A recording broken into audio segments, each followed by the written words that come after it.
I really love the story behind this design because it all centers around a love story.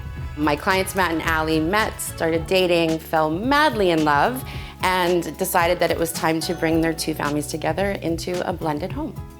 The first biggest challenge was to actually find a house that could house all of them because there are 5 kids. So they really wanted a space that every kid could have their own room or a hangout area, and that's tough to find, especially in Toronto. So when this house came available, they snapped it up. That brought us to our second challenge. The house is stunning, but it wasn't either one of Allie or Matt's style, really, per se. So we had to figure out how to give it function, how to give it form, and how to marry these two very different aesthetics together. It was tricky. The most important area that we worked on first was this main floor. The kitchen had already been done, and it's a very contemporary, nice, white, clean space, but we needed to marry the rest of the rooms with it. It's open concept, but we wanted it to feel like it had zones. The entrance, when we first saw the house, really didn't say anything, and it had no storage. So we have that beautiful little slightly gold dresser there. Dressers are great in the entryway because of all the drawers. It's a great little addition to your storage space. The dining room table was actually Allie's, and it was an investment piece, so she really wanted to bring it to this space to have with this new chapter of her family life. Matt wanted to pair it up with something that felt a bit more vintagey.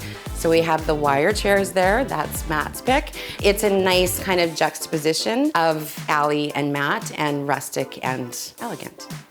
When we first saw the house before they bought it, the living room was actually in front of the fireplace. I felt like it really blocked off the entrance into the house, and so because it's not very big, like it's pretty small and it's not very wide, we switched. We put the dining room in front of the fireplace, and then we moved the hangout area towards the kitchen.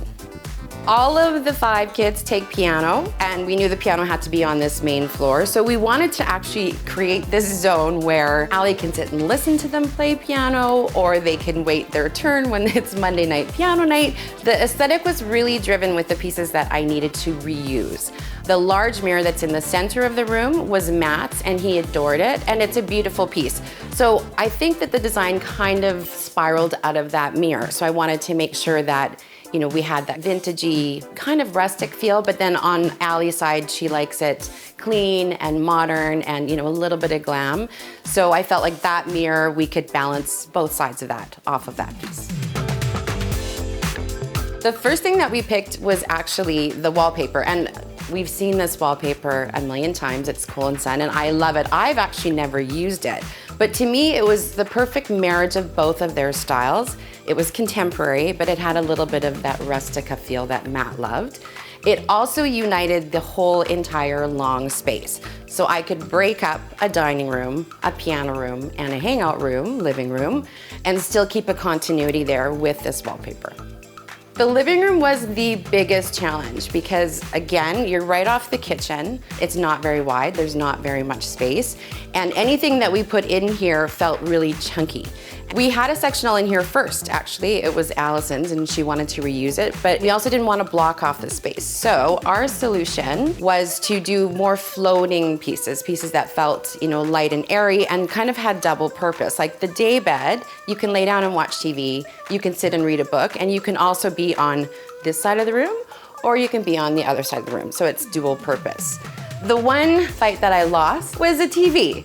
There's a lot of boys in this house, and they're big sports fans, and they really wanted a great viewing place, and this is the only place in the house that could happen. So we got our white couch and then also got a big TV.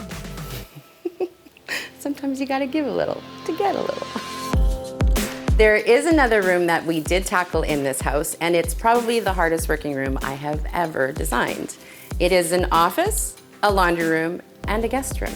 I really wanted to make it cozy up there, so we started with a beautiful soft gray wall, and then we have these really nice bright white built-ins, an Ikea cabinet that serves as tons more storage. There's hanging in there for drying their clothes, a great piece of art, and then some really cozy pieces. The light fixture is maybe one of the most fun light fixtures I've ever used. It's from Jungalow. The rug is from Jungalow as well, and it is like you want to roll around on it. It's so plush and cozy, and I think it just really makes that room feel like this great little hangout. We have this lovely white couch from Ikea that pulls out into this super comfy bed. We used a piece of Ikea countertop. We cut it down and have this lovely walnut floating shelf, and that he can work there. And he's actually the laundry maniac in this family, so he also folds there. I have been so happy to see my clients and their kids, in this space, engaging with each other, having a riot, having, new family time. And I really wanted each one of them to feel like it was their own home and that they weren't coming into, the other partner's home. And they do, and that makes me so happy.